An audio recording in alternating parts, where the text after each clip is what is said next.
हरिः ओम श्री गुरुभ्यो नमः. These shlokas are recorded by separating the stanza word by word for easy learning. Please share your feedback in the comment. Kindly subscribe and share to others. Om Namo Bhagavate Vasudevaya. Om Namo Narayanaya.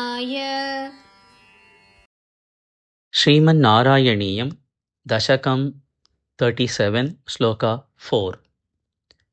ते मुग्ध अनिलशाली. ते मुग्ध अनिलशाली. ते मुग्धानिलशाली. ते मुग्धानिलशाली. दुग्ध जलधेः तीरं. दुग्ध जलधेः तीरं. दुग्ध जलधेस्तीरं. दुग्ध जलधेस्तीरं. गताः संगता. गताः संगता. ते मुग्धानिलशाली दुग्ध जलधेस्तीरं गताः संगता. ते मुग्धानिलशाली दुग्ध जलधेस्तीरं गता संगता. यावत् त्वत्पदचिन्तन एकमनसः.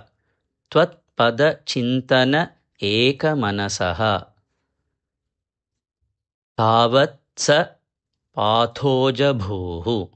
तावत् स पाथोजभूः. यावत् त्वत्पदचिन्तनैकमनसः तावत् स पाथोजभूः.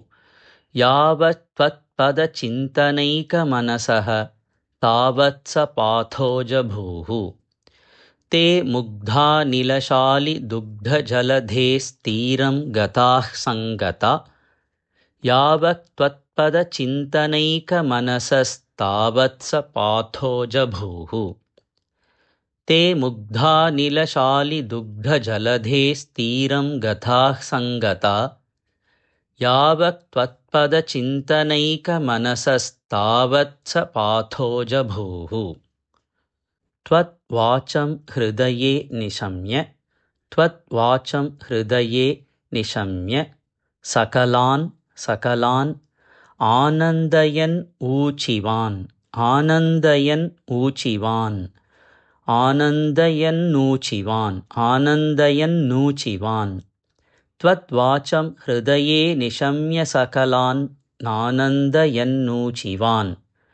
त्वद्वाचं हृदये निशम्य सकलानानन्दयन्नूचिवान्.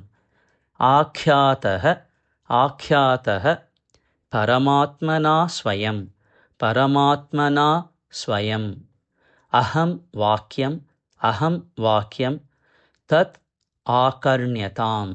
तत् आकर्ण्यतां तदाकर्ण्यताम्. आख्यातः परमात्मा स्वयमहं वाक्यं तदाकर्ण्यताम्. आख्यातः परमात्मना स्वयमहं वाक्यं तदाकर्ण्यताम्. त्वद्वाचं हृदये निशम्य सकलान् आनन्दयन्नूचिवान्.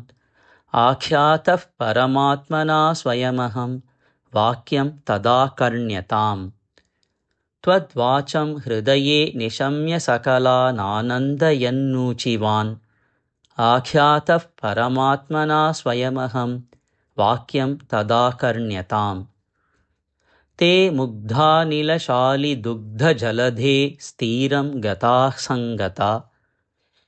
यावत् त्वत्पदचिन्तनैकमनसः तावत् स पाथोजभूः. त्वद्वाचं हृदये निशम्य सकलान् आनन्दयन्नूचिवान्. आख्यातः परमात्मना स्वयमहं वाक्यं तदाकर्ण्यताम्. ते मुग्धानिलशाली दुग्धजलधेस्तीरं गताः संगता. यावत् त्वत्पदचिन्तनैकमनसः तावत् स पाथोजभूः.